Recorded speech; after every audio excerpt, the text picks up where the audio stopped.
ধরুন ফুটবল একটা মহাবিশ্ব, আর এই মহাবিশ্বের অগণিত নক্ষত্রের মাঝে আছে পেলে, ম্যারাডোনা, জিদান, গারেঞ্চো, বেকেনবার সহ আরও অনেকে। আর এই নক্ষত্রের মাঝে বর্তমান যুগের একজনকে বের করতে বলা হলে আপনি বেশ ঝামেলায় পড়বেন।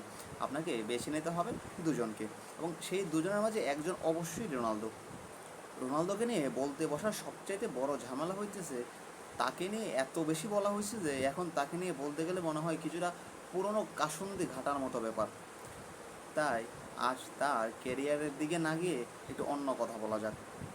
রোনালদোর স্পোর্টিং লিসবনে বেড়ে ওঠা থেকে শুরু করে ম্যানচেস্টার ইউনাইটেড হইয়া রিয়াল মাদ্রিদে গিয়ে ইতিহাস সৃষ্টি, জুভেন্তুস থেকে ফের ম্যানচেস্টার ইউনাইটেড এবং সবশেষে আল নাসের, অথবা পর্তুগাল নিয়ে তার রচিত রূপকথা, এগুলো নিয়ে অনেকেই কথা বলে গেছে। আজ না হয় একটু অন্য কিছু নিয়ে কথা বলা যাক। আচ্ছা, সেই কথাগুলো বলার আগে রোনালদোর বিষয়ে একটা মজার বিষয় উল্লেখ করা যাক। লাপোর্তা একটু চেষ্টা করলে রোনালদোকে বার্সায় নিয়ে আসতে পারতেন।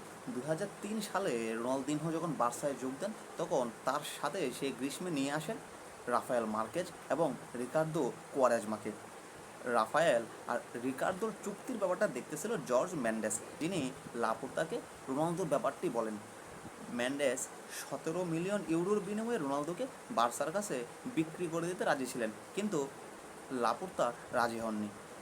সেই গ্রীষ্মেই 19 মিলিয়ন ইউরোর বিনিময়ে ম্যানচেস্টার ইউনাইটেডে যোগ দেন রোনালদো। আর বাকিটা সবাই যেভাবে বলে, ইতিহাস। সেদিন লাপোর্তা রাজি হলে ইতিহাসের গতিপথ পাল্টে যেত। হয়তো লিওনেল মেসি আর রোনালদোকে একই দলে দেখতে পারতাম আমরা। সে যাই হোক, রোনালদো কখনোই বার্সেলোনায় আসেননি, কিন্তু বার্সেলোনার লিওনেল মেসির সাথে গলায় গলায় টক্কর দিয়ে চলেছেন টানা 2 দশকেরও বেশি সময় ধরে। সেখানে ভুক্তভোগী এ সময়কার দারুণ সব খেলোয়াড়েরা। একটা প্রবাদ আছে, রাজায় রাজায় যুদ্ধ আর উলু খাগড়ার প্রাণান্ত। ঠিক সেই রকমই এই দুজনের লড়াইয়ে দীর্ঘ সময় অবহেলিত ছিল অন্য ফুটবলাররা। অবশেষে সেই গেরু খুললেন লুকা মদ্রিচ। সে অন্য কথা, কথা বলছিলাম রোনালদোকে নিয়ে। একটা প্রশ্ন করা যাক, ক্রিস্টিয়ানো রোনালদো কি লিওনেল মেসির মতো গড গিফটেড? উত্তরটা সম্ভবত না। মেসির যে গড গিফটেড প্রাকৃতিক একটা ক্ষমতা আছে, তুলনামূলকভাবে রোনালদোর তা একটু কম। খেয়াল করুন, মেধার কথা বলতেছি না, বলতেছি ঈশ্বর প্রদত্ত প্রাকৃতিক ক্ষমতার কথা। দুজনেই মেধাবী, নয়তো এত দূর কখনোই আসতেন না। কিন্তু মেসির যে ঈশ্বর প্রদত্ত ক্ষমতা বেশি, তা আপনি যত বড়ই কট্টর রোনালদো ভক্ত হন না কেন, আপনাকে স্বীকার করে নিতেই হবে। কিন্তু তারপরেও রোনালদো লড়ে যাচ্ছেন সমান তালে। কী করে? পরিশ্রম, আত্মবিশ্বাস, জেদ, জয়ের ক্ষুধা। পেশাদার ফুটবলে 1.5 দশকের বেশি কাটানোর পরেও এগুলা এক ফোঁটাও কমেনি তার, বরং সময়ের সাথে সাথে বেড়েছে দ্বিগুণ হারে। নিজের প্রতি আত্মবিশ্বাসটা প্রকট ছিল বলেই গত 20 বছরের সেরা ফুটবলার দাবি করে নিজেকে। জেদটা অদম্য বলেই ব্যালন ডিওরের রেসে 4-1 পিছিয়ে পড়েও ফেরত আসেন। ব্যবধানটা সমান করেন 5-5। নিজের সীমাবদ্ধতা জানেন তিনি, কিন্তু সেটাই আটকে গিয়ে পিছিয়ে পড়তে রাজি নন তিনি। ঘন্টার পর ঘন্টা পরিশ্রম করেন। আগের দিনের প্র্যাকটিসে বাইসাইকেল কিকটা ঝালিয়ে নিয়ে পরের দিন প্রতিপক্ষের মাঠে বিশ্বের অন্যতম গোলকিপারকে পরাস্ত করে বাইসাইকেল কিকের মাধ্যমে গোল করে বসেন তিনি। শরীরে ম্যাচ জমতে দেন না। বয়সের ভারে বুড়িয়ে যেতে থাকা শরীরটা যেন নুজ না হয়ে পড়ে, সেদিকেই তীব্র মনোযোগ তার। এসব মিলে তিনি রোনালদো হন। এভাবেই তিনি অনন্য হন। সাদে তো আর জর্জ বেস্ট বলেননি। অনেক বছর ধরে অনেক খেলোয়াড়কে নতুন জর্জ বেস্ট উপাধি দেওয়া হচ্ছে, কিন্তু এটাই প্রথমবার যখন এই উপাধিটা আমার জন্য প্রশংসার হয়ে দাঁড়িয়েছে।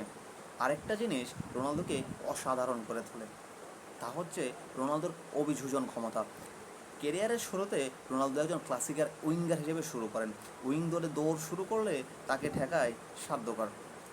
দুর্দান্ত ড্রিবলিং, সাথে আছে 2 পা সমানভাবে ব্যবহার করার ক্ষমতা। কাউন্টার অ্যাটাকিং যে কোনো কোচের জন্য রোনালদো তখন একটা আদর্শ প্যাকেজ। সেই ক্ষমতা নিয়েই রোনালদো তখন আসেন স্যার অ্যালেক্সের ম্যানচেস্টার ইউনাইটেডে এসে বেকহাম ব্যাশদের রেখে যাওয়া 7 নম্বর জার্সি পরে উইং ধরে ডিফেন্ডারদের তুর্কি নাচ নাচাচ্ছিলেন তিনি। 2008 সালের পর থেকে স্যার অ্যালেক্স খেলা শুরু করেন নতুন এক ফরমেশনে। ম্যানেও খেলা শুরু করে স্ট্রাইকারবিহীন একটা ফরমেশনে। 4-3-3-এ ম্যাচ শুরু করা ইউনাইটেডের আক্রমণ ভাগ গঠিত হয়েছিল রোনালদো, রুনি ও তেভেজকে নিয়ে, কিন্তু সেই পজিশনে কারোরই নির্দিষ্ট কোনো পজিশন ছিল না। নিজেদের মধ্যে জায়গা পরিবর্তন করে এক একজন এক এক সময় এক এক পজিশনে খেলতো। আর সে সময় রোনালদোকে তার নিজের ফিটনেসের উপরে বেশ মনোযোগও দিয়েছিল। ততদিনে তার সুটাম দেহ গড়ে গিয়েছিল। নাম্বার 9 হিসেবে খেলতেও কোনো সমস্যা নেই তার। অবশ্য ততদিনে তিনি আর উইং ধরে ত্রাস ছড়ানো রোনালদো না, বরং উইং থেকে ভিতরে এসে প্রতিপক্ষকে ঝামেলায় ফেলতেও তিনি উস্তাদ। 2009 সালে রিয়ালে যোগ দেওয়ার পর বেশ ঝামেলায় পড়ার কথা ছিল রোনালদো। ইংল্যান্ড এবং স্পেন লিগ দুটো অত্যন্ত ভিন্ন ধর্মী দুটো লিগ। একটিতে যেখানে ফিজিক্যালিটি বড় কথা, অন্যটিতে সেখানে ট্যাকটিক্স। কিন্তু রোনালদো তার অসাধারণ অভিযোজন ক্ষমতার কারণে মানিয়ে গেলেন, কিন্তু সমস্যাটা ছিল অন্য জায়গায়। একে তো পেপের বার্সার জন্য বলতে গেলে কিছুই জিততেছিল না রিয়াল, সঙ্গে অপ্রতিরোধ্য ফর্মে থাকা মেসি কিছু সুযোগই দিচ্ছিল না তাকে জেতার। সে বছর বার্সেলোনাকে টপকে লিগ জিতলেন রিয়াল, সাথে মেসি করলেন 91 গোল। ব্যালন ডি'অর অন্য কেউ পাবে, সে সম্ভাবনাকেও দোলোর সাথে উড়িয়ে দিয়েছিলেন তিনি। রোনালদো খেয়াল করলেন তার গতি কমে যাচ্ছে, ড্রিবলিং বা ক্রসিং কোনোটি আগের মতো নেই। উইঙ্গার হিসেবে খেলে মেসিকে ধরতে পারবেন না তিনি। রোনালদো আবার তার খেলার ধরন পাল্টালেন। ইনভার্টেড উইঙ্গার পজিশন বদলে হয়ে গেলেন ফলস উইঙ্গার, যিনি স্রেফ নামে উইঙ্গার। বাম প্রান্ত থেকে শুরু করলেও ম্যাচের সময় বাড়ার সাথে সাথে মাঝখানে অবস্থান নেন তিনি, খেলতে থাকেন স্ট্রাইকার হিসাবে। তার উইঙ্গার হিসাবে ক্ষমতার সাথে সাথে যোগ করুন অবিশ্বাস্য লাফ এবং বাতাসে ঝুলে থাকার ক্ষমতা। আপনি খুব সহজেই একজন অপ্রতিরোধ্য স্ট্রাইকার পেয়ে যাবেন। এভাবেই রোনালদো 2013 পরবর্তী সময়ে এতটাই অপ্রতিরোধ্য এবং এতটাই অসাধারণ হয়ে ওঠেন। এভাবেই তিনি মেসির সাথে ব্যালন ডি'অরের ব্যবধান শূন্যে নামিয়ে এনেছিলেন। এভাবে খেলেই 4টা ইউসিএল জয়ের প্রতিকৃত তিনি। এরপর অবশ্য রোনালদো শুধুমাত্র ফলস উইঙ্গার নয়, তিনি হয়ে উঠেছিলেন রমডৌটার, যার প্রধান কাজ হচ্ছে ফুটবল মাঠে স্পেস খুঁজে বের করা। সুপারম্যান আর ব্যাটম্যানকে চিনেন নিশ্চয়ই। সুপারম্যান প্রাকৃতিকভাবেই শক্তিশালী, অন্যদিকে ব্যাটম্যান পুরোটাই তার নিজের চেষ্টা, পরিশ্রম এবং প্রখর চিন্তার ফসল। ফুটবল বিশ্বে মিলিয়ে দেখলে মেসি যেন ঠিক সেই সুপারম্যান, তাকে ঈশ্বর দিয়েছেন মোটু ভরে প্রতিভা, আর তার সাথে তার ফুটবলের প্রতি ভালোবাসা। অন্যদিকে রোনালদো হচ্ছেন সেই শ্রমিক যে সামনের কোনো বাধায় আটকাতে রাজি নন তিনি। সকল বাধা পেরিয়ে নিজের উপর প্রচণ্ড আত্মবিশ্বাসের জোরে পার হন যিনি। রোনালদো হলো সেই ব্যাটম্যান যিনি তুলনামূলক কম শক্তিশালী হয়েও একজন সুপারম্যানের সাথে সমান তালে লড়াই করে যাচ্ছেন, যে লড়াইয়ে তিনি কোনোভাবেই হারতে রাজি নন। ছোটবেলায় রোনালদোকে নাকি তার এক শিক্ষক বলেছিলেন ফুটবল খেলে জীবন পার হবে না। আর সেই জন্মভূমিতে একটা এয়ারপোর্ট তার নামে। জীবন চলছে, খুব ভালোভাবেই চলছে। রোনালদো আমাদের শেখায় নিজের স্বপ্নের পেছনে ছুটতে, নিজের স্বপ্ন নিয়ে বাঁচতে, এবং রোনালদো আমাদের শেখায় কখনো হাল ছেড়ে না দিতে। 5 ফেব্রুয়ারি 2025 পর্তুগিজ এই মহাতারকার 40তম জন্মদিন। বয়স ফুরিয়ে আসছে, উটজোড়া হয়তো তুলে রাখবেন খুব তাড়াতাড়ি। ততদিন তবে ফুটবলকে আপন আলোয় আরও কিছুদিন উদ্ভাসিত করুক তিনি, ভাসিয়ে দিক আনন্দ বন্যায়।